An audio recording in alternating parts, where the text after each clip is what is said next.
Are y'all ready? We're ready. Hold on, and I'll be out of the way, don't quit, so we can be one here.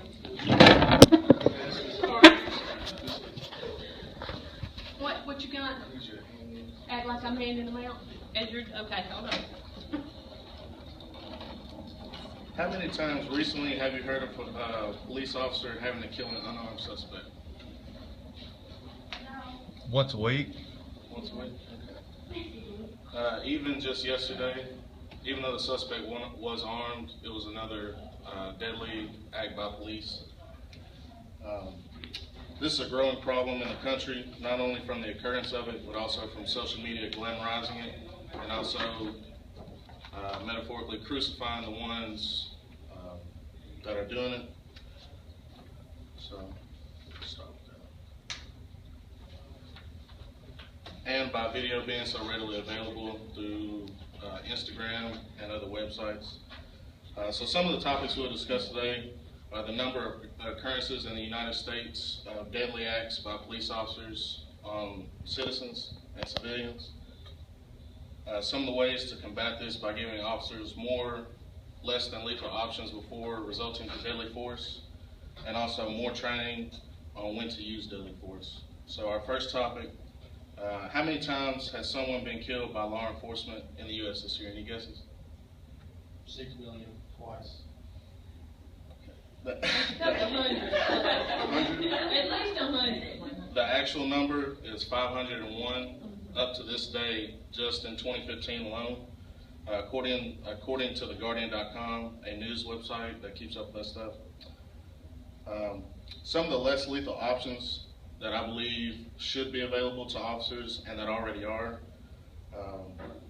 would be light. This is a quote from Ken Good, a former Navy SEAL and an innovator in the field of less than lethal weapons. Quote him by saying, you must learn to use light as a tool to paint a false picture or to overwhelm your opponent's senses. This is already in use by the police cars having the takedown lights on the light bar and also the added spotlight. You'll realize, or pay attention next time you get pulled over, they'll overwhelm you with light from behind so you can't see where the officer's coming from, and this can often disorient a suspect. The taser, which is already in use today, commonly used. Officers also go through training before they're able to deploy it on another person. They have to have it used on themselves. I actually have a picture of that to pass around.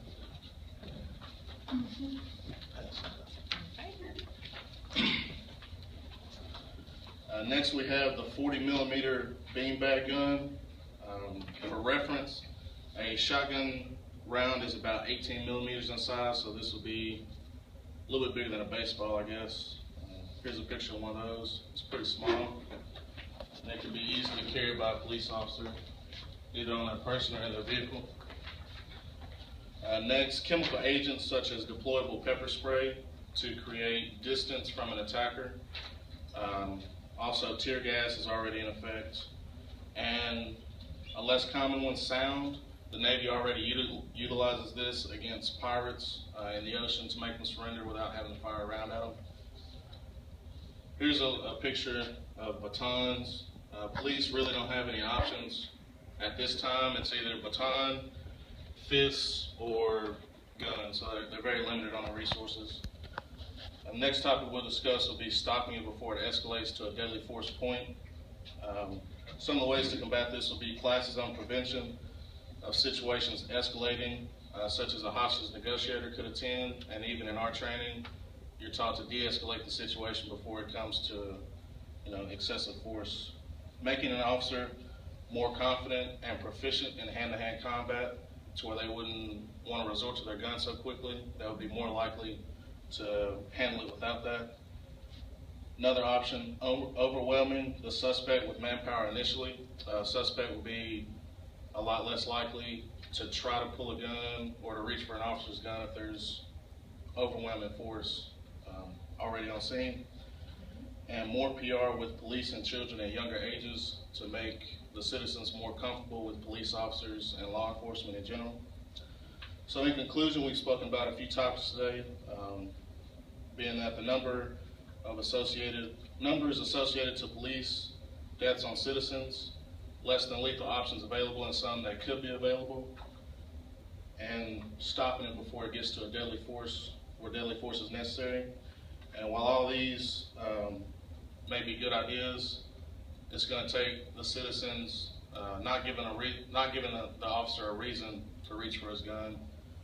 And this wouldn't be an overnight thing. It would definitely take a lot of time and small changes, but I do believe that it would make effect over time. So thank you for your time.